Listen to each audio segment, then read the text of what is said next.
अस्सलाम वालेकुम। कैसे हैं आप सब? उम्मीद करती हूँ अल्लाह पाक के करम से ठीक ठाक होंगे, खुश होंगे। अल्लाह पाक तमाम देखने वालों को खुश रखें, आबाद रखें, आमीन सुम्मा आमीन। आज की रेसिपी में मैं आपको बताने वाली हूँ चिकन जलफ्रेज़ी बनाने का तरीका।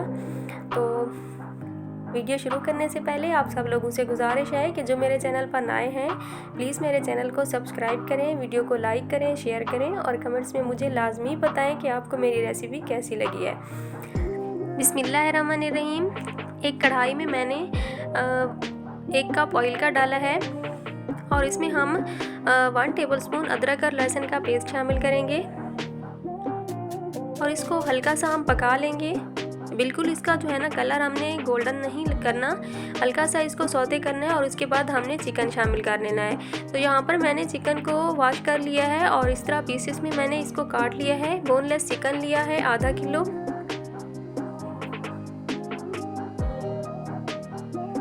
और इसको हम वाइट कलर आने तक पका लेंगे।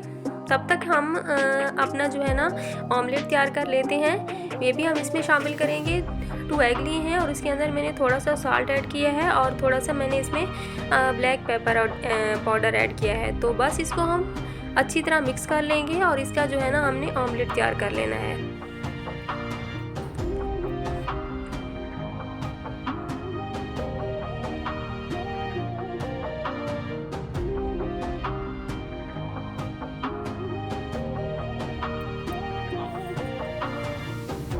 तवे के ऊपर थोड़ा सा मैंने ऑयल ऐड किया है और बस इसको हमने तवे पे डाल के अच्छी तरह फैला देना है।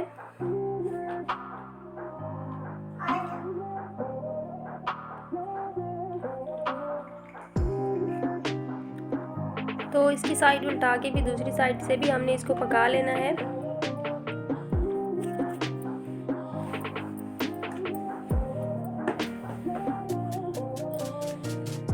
तो बस इसको हम छुरी की मदद से छोटा छोटा काट लेंगे।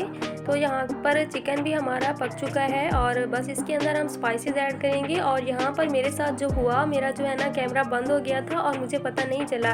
तो जो मैंने स्पाइसेस डाले हैं उसकी जो है ना वीडियो बिल्कुल नहीं बनी। तो बस इस तरह मैं आपको बता भी देती हूँ और डिस्क्रिप्शन में भी मैं ऐड कर दूँगी। यहाँ पर मैंने 1 टीस्पून हल्दी ऐड की थी और 1 टेबलस्पून मैंने इसमें लाल मिर्चों का पाउडर ऐड किया था, धनिया पाउडर ऐड किया था, 1 टेबलस्पून नमक हस्बे ज़रूरत और ज़ीरा पाउडर मैंने इसमें ऐड किया था और थोड़ी सी मैंने काली मिर्चें इसमें ऐड की हैं। और बस सारे स्पाइसेस मैंने इसके अंदर ऐड किए हैं और इसको हम मसाले के साथ अच्छी तरह पकाएंगे।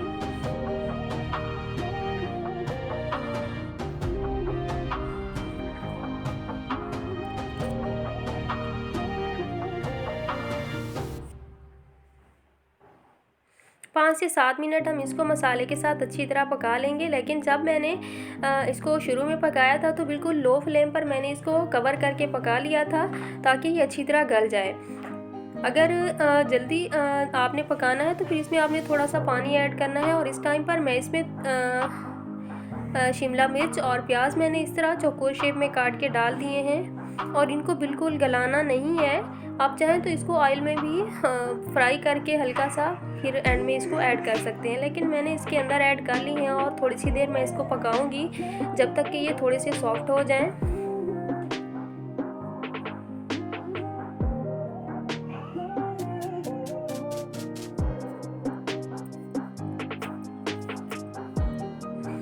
तो टमाटर मैंने इसके साथ ऐड नहीं किए थे। बाद में मैंने एक बड़े साइज़ का टमाटर लेकर उसका बीज निकाल लिया था और बस उसमें मैंने इसी शेप में मैंने टमाटर को काट के इसके अंदर ऐड कर लिया है। तो बस इसको भी हम थोड़ा सा पका लेंगे और इस टाइम पर मैंने इसमें थोड़ा सा सोया सॉस ऐड किया है। आपको पसंद नहीं है तो फिर आप इसको स्किप भी कर सकते हैं। तो इसके बाद हमने इसमें डाल देना है अपना जो ऑमलेट हमने बना के रखा था वो।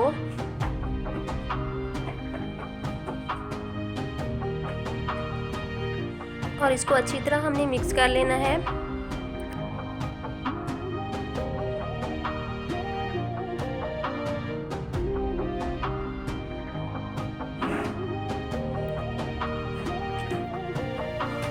वन टीस्पून मैंने इसमें गरम मसाले का डाला है।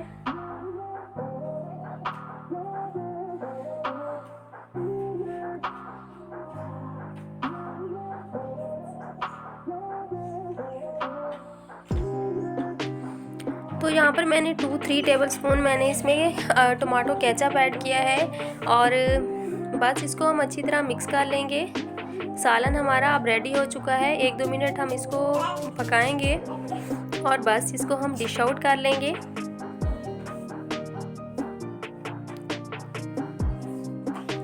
उम्मीद करती हूँ कि आपको मेरी रेसिपी पसंद आएगी। मिलते हैं अपनी नेक्स्ट रेसिपी में। Thanks for watching. अल्लाह हाफिज़।